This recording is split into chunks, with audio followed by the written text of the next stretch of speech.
What's going on, everyone? I'm Caleb with Apple Tech 4K, and welcome back to the channel. In the most recent press releases by Apple, we heard some exciting news that they're going to be dropping a new Mac Mini, some new MacBook Pros, and a new HomePod.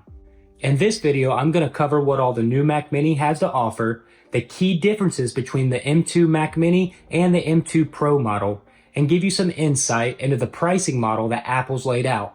And hopefully in the process, give you a better understanding on which one you should settle on if you're in the market. But before we dive into that, take a quick second and like the video and subscribe to the channel. It'd be greatly appreciated. So starting with the new base model, the Mac Mini with the stock M2 chip.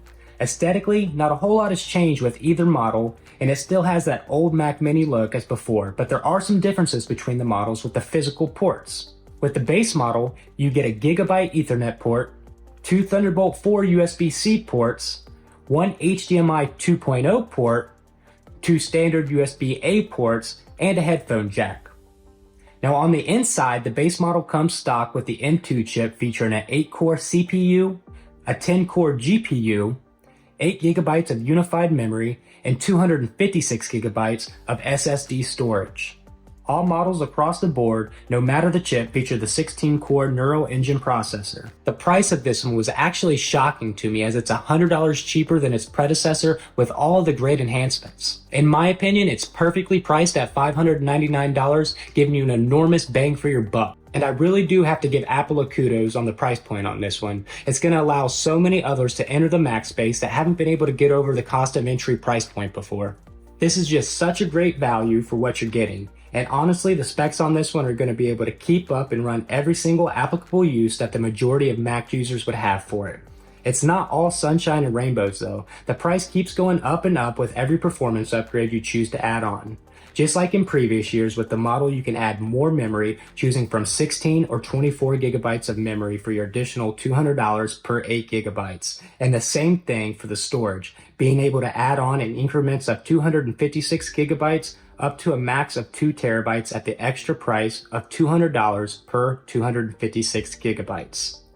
Additionally, this year you have the option to upgrade the 1 gigabyte Ethernet port to a 10 gigabyte Ethernet port for $100. It is important to note that with the M2 base version, the HDMI 2.0 port will only support a resolution of 4K at 60 Hz and can simultaneously support up to 2 displays via Thunderbolt, while on the M2 Pro version, the HDMI is a 2.1 port and can support up to 8K resolution at 60 Hz or 4K resolution at 240 Hz.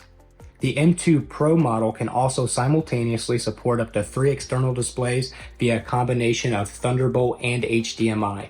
So an upgrade that's for both the M2 and M2 Pro models is that they will now enjoy faster Wi-Fi speeds, and we finally see Wi-Fi 6E enter the Mac lineup.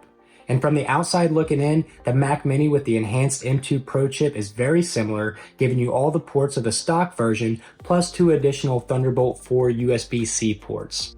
And although similar on the outside, the inside is where the major differences start.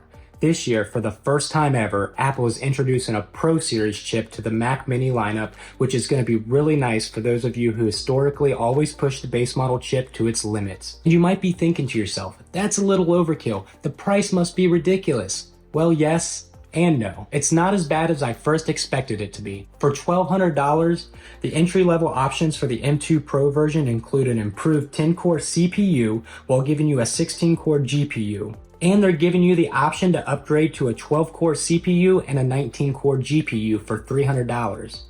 Also, that $1,200 version comes with 16 gigabytes of memory and 512 gigabytes of storage, making it the cheapest Mac on Apple's first-hand market to give you that much RAM and storage. But on the M2 Pro model, it's going to run you an additional $400 to jump up to the max of 32 gigabytes of RAM. And you can see here what the prices are for the additional storage, capping you off at a max of 8 terabytes. And if we were going to max this thing completely out, that would give us a grand total of $4,500. And after listening to all that, I wouldn't be surprised if you're even more confused from when we first started. And I completely understand. It's a lot to take in. But here's a couple quick thoughts and questions to ask yourself that will help you sort through the madness. Number 1, budget. The most important of them all. By no means do not overexert yourself and get one just to later come to the realization that it was an irresponsible financial decision. We've all been there at some point, and it's not fun. Apple strategically prices these things out to entice you to get the latest and greatest tech, but in reality, 99% of the time, you're not going to need all the extra bells and whistles. Number 2, think about what your needs truly are. What are you going to be using this Mac for the majority of the time, and running what applications? Browsing the web and answering emails? High-res video editing and Photoshop? Gaming or coding? And number 3, how often are you going to be using this thing? Is it something you're going to be using 5 days a week, 8 hours at a time, or something you're going to be using 1 to 2 hours every other day? These are all important questions to think about, and ultimately ones that you'll have to answer for yourself. For myself and my specific use case, I'd probably go with the M2 Pro base model sitting right there at $1,300. This one seems like a fair price for what I'd be getting. I do 4K video editing on my 16 gigabytes of RAM Intel-based iMac now, and I haven't had any issues yet. Also, I'm not going to need all that additional storage as I already have a Synology NAS. And I am in the market to upgrade my desktop, but in all honesty, I may just wait for the new M2 Max Mac Studio to be released, and here's why. When you start to tack on all that additional storage and memory is where some of the pricing just doesn't quite add up. And that's assuming we're going to be seeing the release of the new Mac Studio in the near future.